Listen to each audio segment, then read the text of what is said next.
In a distant corner of the universe, the Galactic Council convened for their annual meeting. Representatives from various advanced civilizations gathered to discuss matters of interstellar importance.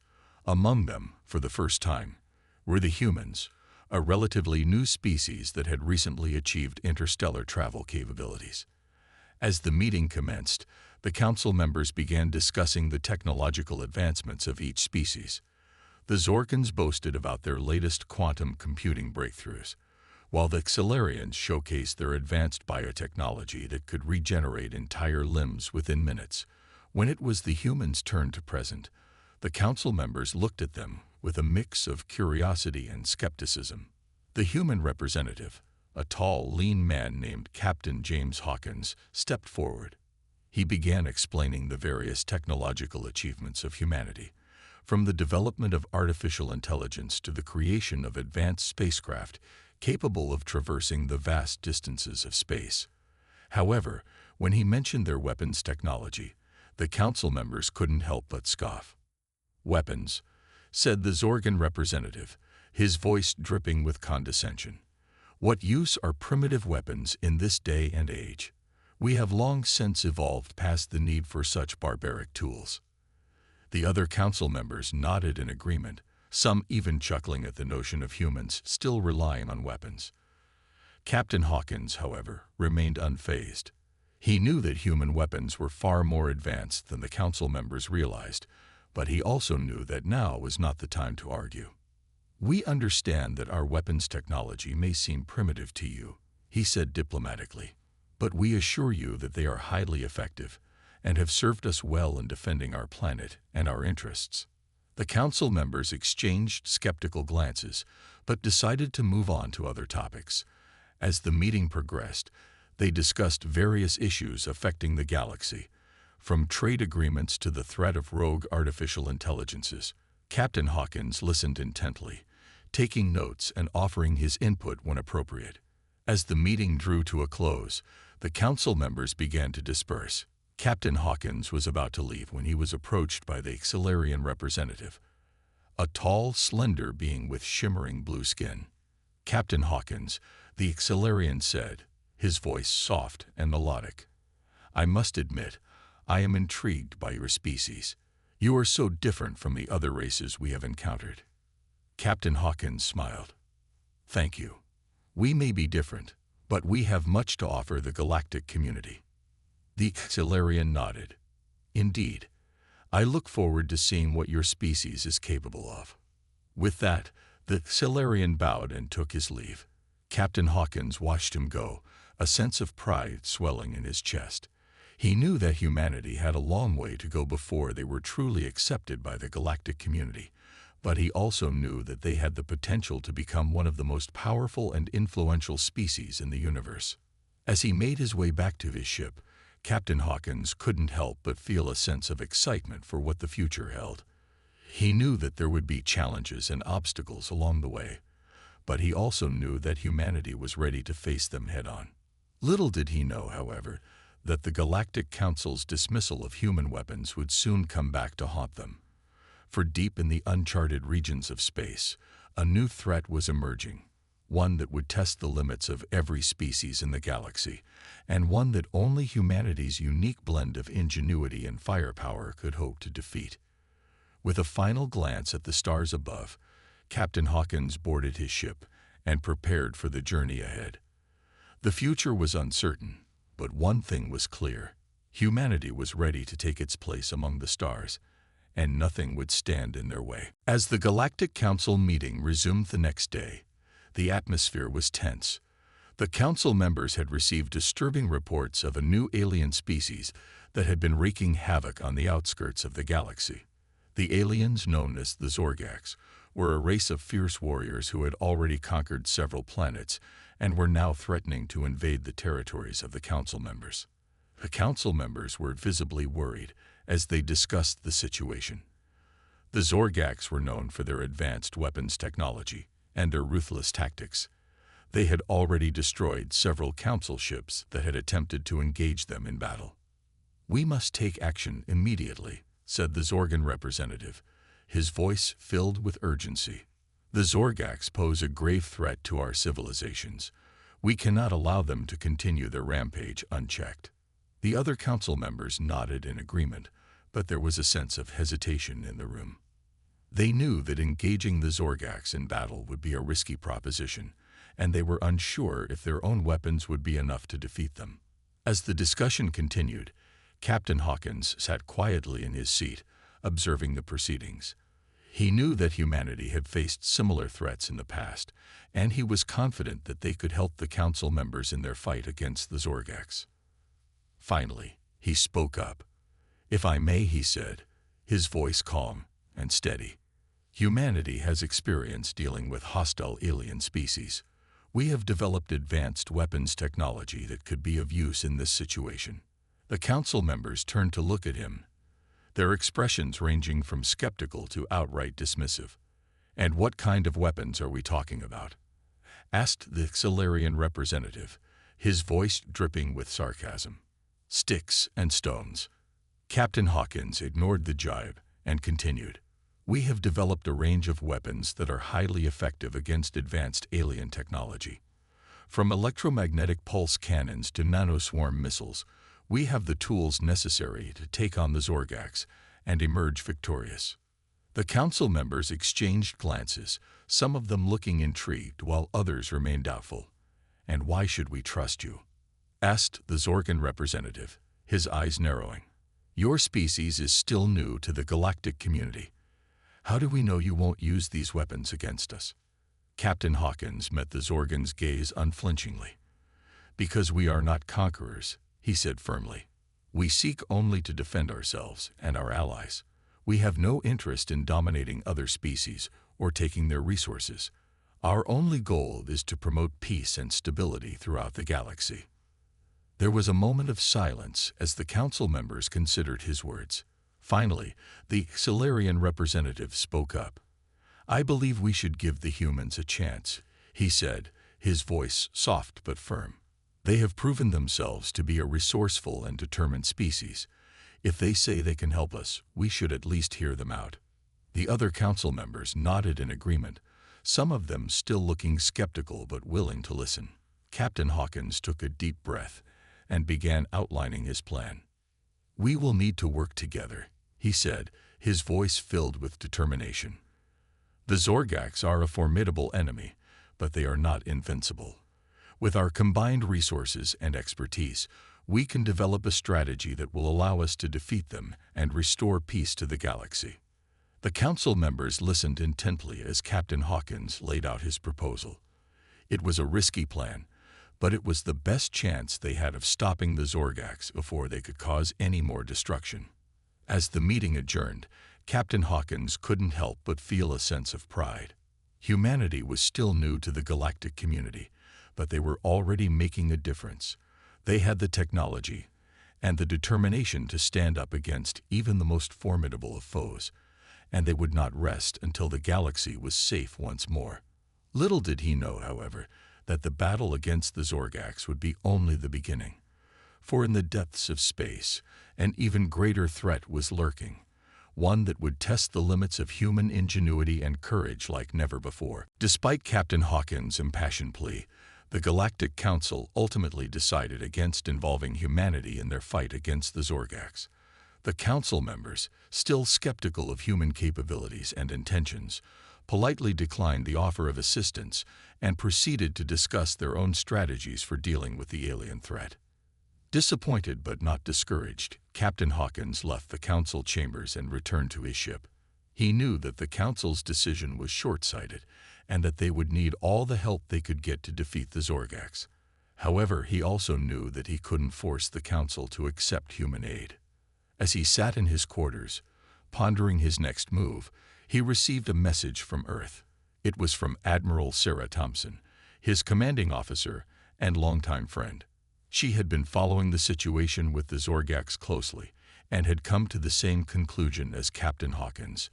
Humanity needed to act, with or without the Council's approval. "James," she said, her voice filled with urgency, "I know the Council has rejected our offer of help, but we can't just sit back and watch as the Zorgax destroy everything in their path. We have a responsibility to protect not just our own people, but all the innocent lives in the galaxy." Captain Hawkins nodded, his resolve strengthening with each word. "I agree, Sarah. We can't let the Council's decision stop us from doing what's right. We have the technology and the skills to make a difference, and we owe it to ourselves and to the galaxy to use them." With Admiral Thompson's blessing, Captain Hawkins began assembling a team of the best and brightest human warriors and scientists. They were a diverse group, with backgrounds ranging from special forces operatives to cutting-edge researchers, but they all shared a common goal: to defend the galaxy against the Zorgax menace. As they prepared for battle, the team worked tirelessly to develop new weapons and technologies that could counter the Zorgax's advanced capabilities. They studied the aliens' tactics and weaknesses, looking for any advantage they could exploit. Finally, after weeks of preparation, the human strike force was ready. They loaded their ships with the most advanced weapons and equipment humanity had to offer, from plasma cannons to nano armor, and set out to face the Zorgax head-on. As they approached the Zorgax fleet, Captain Hawkins couldn't help but feel a sense of trepidation. The alien ships were massive and intimidating, bristling with weapons that could tear through human defenses like tissue paper. But he also knew that his team was the best of the best, and that they would not go down without a fight. As the battle began, the human ships darted and weaved around the Zorgax vessels, using their superior speed and agility to avoid the worst of the alien fire. They targeted the Zorgax's weak points with surgical precision, disabling their engines and weapons systems with each well-placed shot. But the Zorgax were not easily defeated. They fought back with a ferocity that shocked even the most seasoned human warriors, their weapons tearing through human shields and armor like they were nothing. Casualties mounted on both sides as the battle raged on, and it seemed for a moment that the Zorgax might actually emerge victorious. But then, just as all hope seemed lost, Captain Hawkins and his team unleashed their secret weapon. It was a device they had been working on for months, a fusion of human and alien technology that harnessed the power of dark matter itself. With a blinding flash of light, the device detonated, sending a shockwave through the Zorgax fleet that disabled their ships and sent them tumbling helplessly through space. The human strike force cheered as they watched the Zorgax ships drift away, their once mighty weapons now useless against human ingenuity. They had done it. They had proven that humanity was a force to be reckoned with, even in the face of overwhelming odds. As they returned to Earth, Captain Hawkins couldn't help but feel a sense of pride and accomplishment. They had shown the galaxy that humanity was ready to take its place among the stars, and that they would not back down from any challenge, no matter how daunting. But even as they celebrated their victory, they knew that the fight was far from over. The Zorgax were just one of many threats that lurked in the depths of space, and humanity would need to be ready for whatever came next. As the human strike force engaged the Zorgax in battle, they quickly realized that their enemy was far more formidable than they had anticipated. The Zorgax ships were heavily armored and bristling with advanced weapons that could tear through human defenses with ease. The human ships, by contrast, seemed small and fragile in comparison, their weapons barely making a dent in the Zorgax's shields. Captain Hawkins gritted his teeth as he watched another human ship explode under a barrage of Zorgax fire. They had already lost several ships and dozens of crew members, and the battle had only just begun. He knew that they needed to find a way to turn the tide quickly, or they would be overwhelmed. Suddenly, an idea struck him.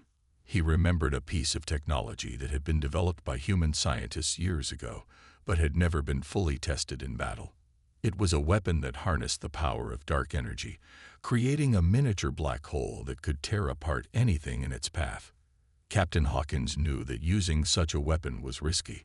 If it malfunctioned or was used incorrectly, it could potentially destroy not just the Zorgax, but the human ships as well. But he also knew that they were running out of options, and that desperate times called for desperate measures. He gave the order to prepare the weapon, and the human strike force sprang into action. Engineers and scientists worked feverishly to calibrate the device, while pilots and gunners took up defensive positions around the fleet, ready to protect the weapon at all costs. As the Zorgak ships closed in, Captain Hawkins gave the order to fire. The weapon launched from the human flagship, streaking towards the Zorgak's fleet like a bolt of black lightning. For a moment, everything seemed to stand still, as if the universe itself was holding its breath. And then, the weapon detonated. A massive explosion ripped through the Zorgak's fleet, tearing ships apart like they were made of paper. The Zorgak's warriors, who had seemed so invincible just moments before, were suddenly scrambling for their lives, their once mighty ships reduced to floating debris. The human strike force cheered as they watched the Zorgak's fleet crumble before their eyes. They had done it.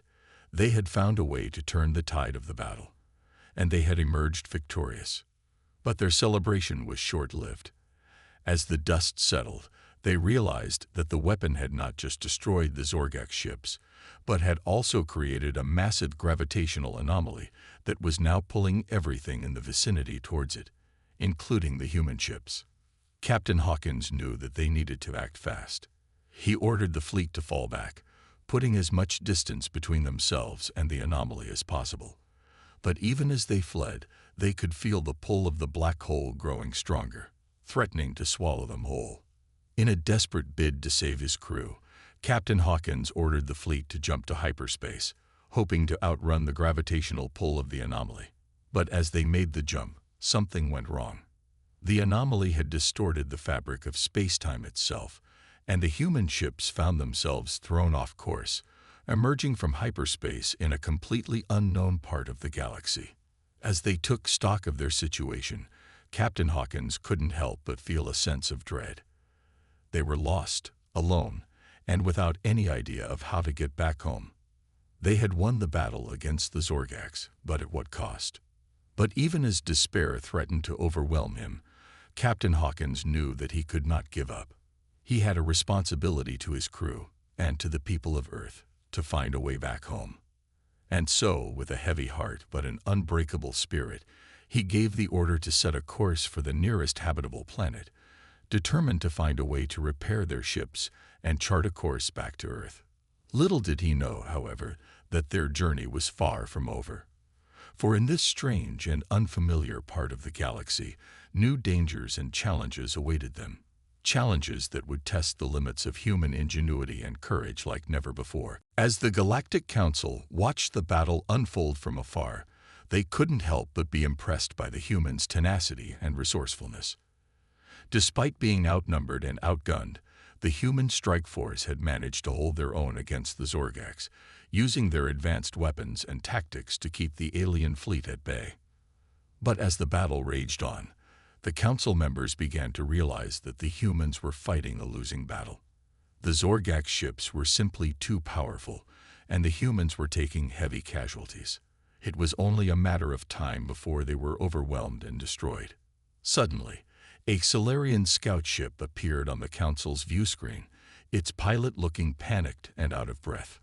"Counselors," he said, his voice trembling with fear, "I have urgent news from the battlefield. The humans have unleashed a new weapon, something we've never seen before. It's tearing the Zorgak's fleet apart." The council members exchanged shocked glances, hardly daring to believe what they were hearing. They had dismissed human weapons as primitive and ineffective, but now it seemed that they had been gravely mistaken. As they watched the view screen, they saw the human ships unleashing a barrage of strange, glowing projectiles that seemed to phase through the Zorgak shields like they weren't even there. The Zorgak ships, once so formidable, were now crumbling under the onslaught, their hulls shattered and their crews vaporized in an instant. The council members were stunned. They had never seen anything like this before, and they realized with a sinking feeling that they had made a terrible mistake in underestimating the humans. Quickly, they sprang into action. They dispatched a fleet of their own ships to assist the humans, determined to make up for their earlier dismissal and show that they were still a force to be reckoned with. As the council ships arrived on the scene, they were amazed to see the Zorgak's fleet in full retreat, their once mighty ships reduced to smoking ruins. The human strike force, battered but unbroken, was still fighting, their weapons blazing as they pursued the fleeing Zorgax. The Council ships quickly joined the fray, their own advanced weapons adding to the humans' firepower. Together, they drove the Zorgax back, forcing them to abandon their conquest and flee into the depths of space. As the last Zorgax ship disappeared from view, the Council ships and the human strike force came together, their crews cheering and congratulating each other on their hard-fought victory.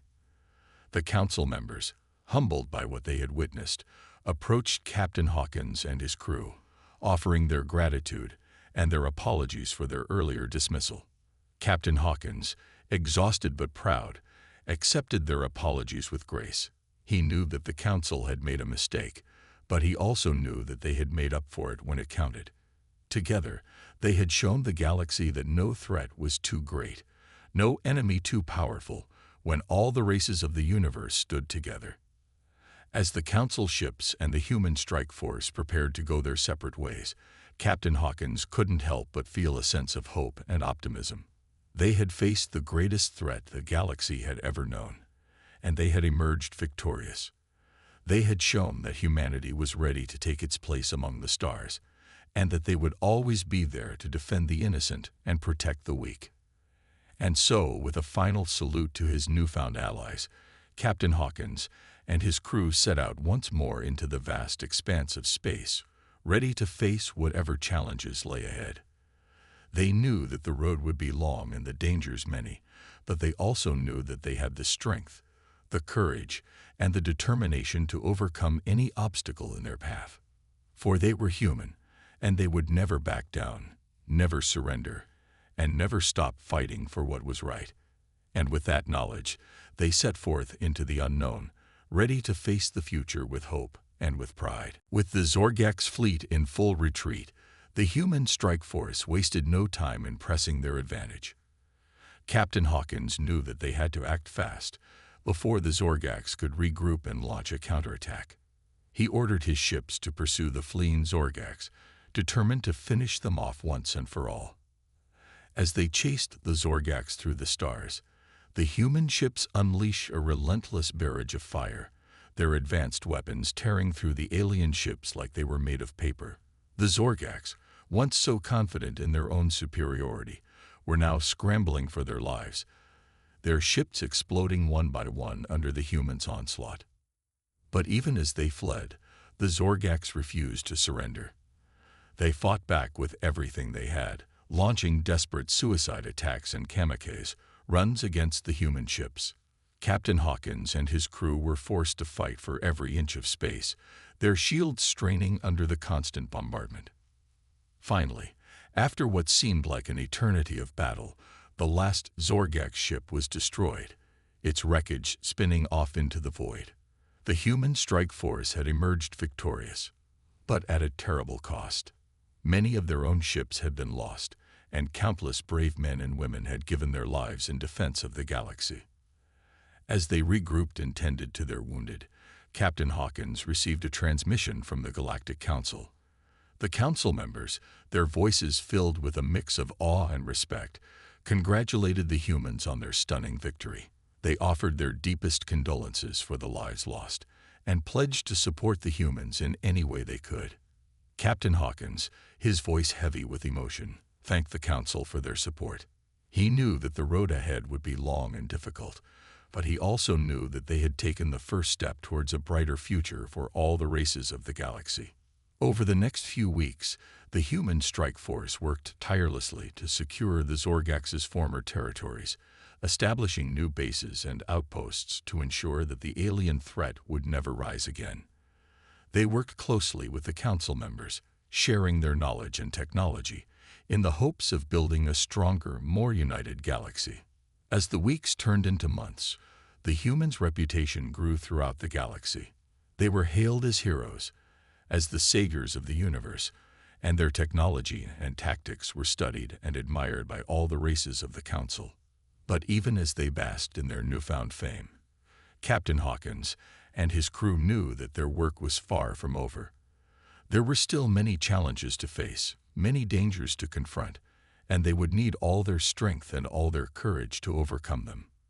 And so, with a sense of purpose and determination, they set out once more into the stars, ready to face whatever challenges lay ahead.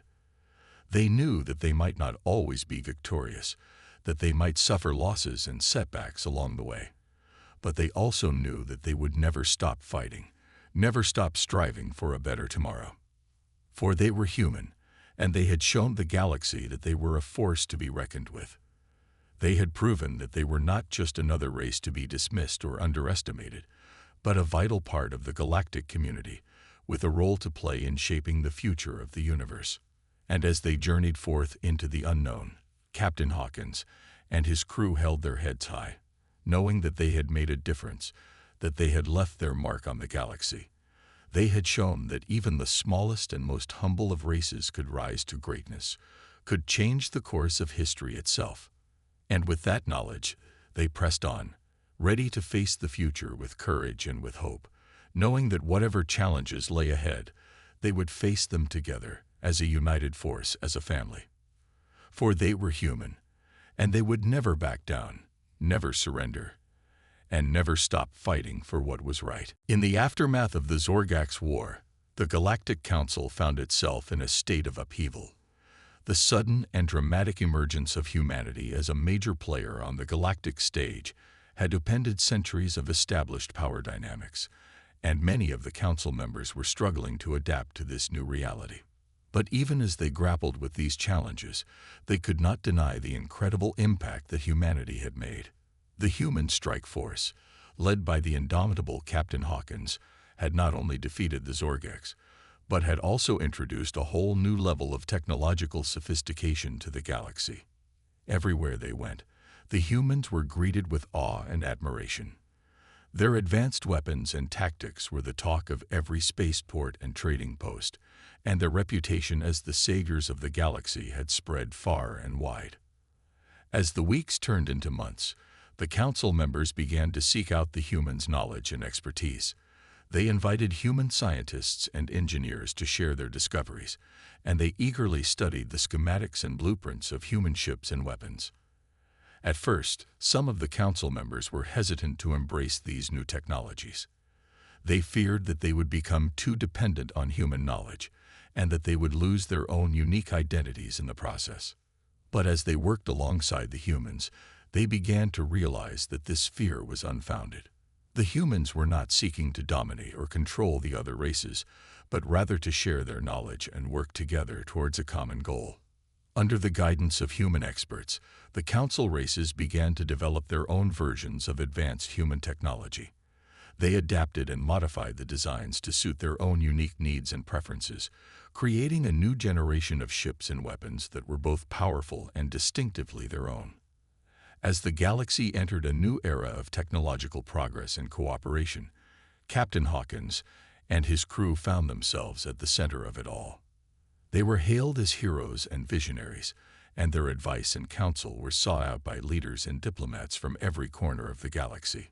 But even as they basked in this newfound fame and respect, Captain Hawkins and his crew never lost sight of their true mission. They knew that the galaxy was still a dangerous place, and that there were always new threats lurking on the horizon. And so, they continued to push the boundaries of what was possible. They explored new frontiers, forged new alliances, and fought new battles against the forces of chaos and destruction. Through it all, they remained true to their human heritage. They were bold and daring, always ready to take risks and face challenges head-on. They were compassionate and caring, always ready to lend a helping hand to those in need. And they were stubborn and determined, never willing to give up or back down in the face of adversity. As the years passed, the legacy of the human strike force only grew. They became the stuff of legend, inspiring generations of young adventurers and explorers to follow in their footsteps and push the boundaries of what was possible. And though they faced many trials and tribulations along the way, Captain Hawkins and his crew never wavered in their commitment to their mission. They knew that they had a responsibility to the galaxy, to use their knowledge and their power to make the universe a better place for all. And so, with a sense of purpose and determination, They pressed on, ready to face whatever challenges lay ahead. They knew that the road would be long and the dangers many, but they also knew that they had the strength, the courage, and the wisdom to overcome any obstacle in their path. For they were human, and they had shown the galaxy that they were a force to be reckoned with. They had proven that they were not just another race to be dismissed or underestimated, but a vital part of the galactic community with a unique and invaluable role to play. And with that knowledge, they confidently continued their journey, eager to see where the stars would take them next. As the years turned into decades, the influence of humanity on the galactic stage only continued to grow. The once primitive species had now become one of the most advanced and respected races in the universe, thanks in no small part to the efforts of Captain Hawkins and his intrepid crew. Under their guidance, the Galactic Council had been transformed from a loose alliance of disparate races into a true interstellar federation, united by a common purpose and a shared vision of the future. The old rivalries and conflicts that had once divided the galaxy had been replaced by a spirit of cooperation and mutual understanding, as the various species worked together to build a brighter tomorrow. At the center of it all was the human homeworld of Earth, which had become a hub of scientific research and technological innovation. Human scientists and engineers worked tirelessly to push the boundaries of what was possible, developing new and ever more advanced technologies that would have been unthinkable just a few short decades before. From the gleaming spires of the capital city to the vast research complexes that dotted the planet's surface, Earth had become a symbol of progress and enlightenment, a shining beacon of hope in a galaxy that had once been consumed by darkness and despair. But even as they marveled at the incredible achievements of their species, Captain Hawkins and his crew never forgot the lessons of the past. They knew that the galaxy was still a dangerous place, and that there were always new threats lurking on the horizon. And so, they continued to serve as the guardians of peace and justice, using their advanced ships and weapons to protect the innocent and defend the weak. They roamed the stars, seeking out new worlds and new civilizations, always ready to lend a helping hand to those in need. Through it all, they remained true to the ideals that had guided them from the very beginning. They were explorers and adventurers, driven by a thirst for knowledge and a desire to push the boundaries of what was possible. They were diplomats and mediators, always seeking to find common ground and build bridges between different cultures and species. And above all, they were defenders of the galaxy, willing to risk their lives and their ships to keep the peace and protect the innocent. They knew that the price of freedom was eternal vigilance, and they were ready to pay that price, no matter the cost. As the decades turned into centuries, the legacy of Captain Hawkins and his crew only continued to grow. They became the stuff of legend, their names and deeds remembered, and celebrated by generations of grateful citizens across the galaxy. And though they eventually passed on, their spirit lived on, inspiring new generations of heroes and adventurers to take up the mantle and continue the fight for justice and peace. The galaxy had been forever changed by their courage and their vision, and their memory would endure for as long as the stars themselves. For they were human, and they had shown the universe what it meant to be truly great. They had proven that a single species, no matter how small or insignificant, could make a difference, could change the course of history itself. And as the galaxy looked to the future, it did so with a sense of hope and optimism, knowing that the legacy of humanity would continue to guide and inspire them for generations to come. The once primitive species had become the guardians of the universe, and their light would shine brightly for all eternity.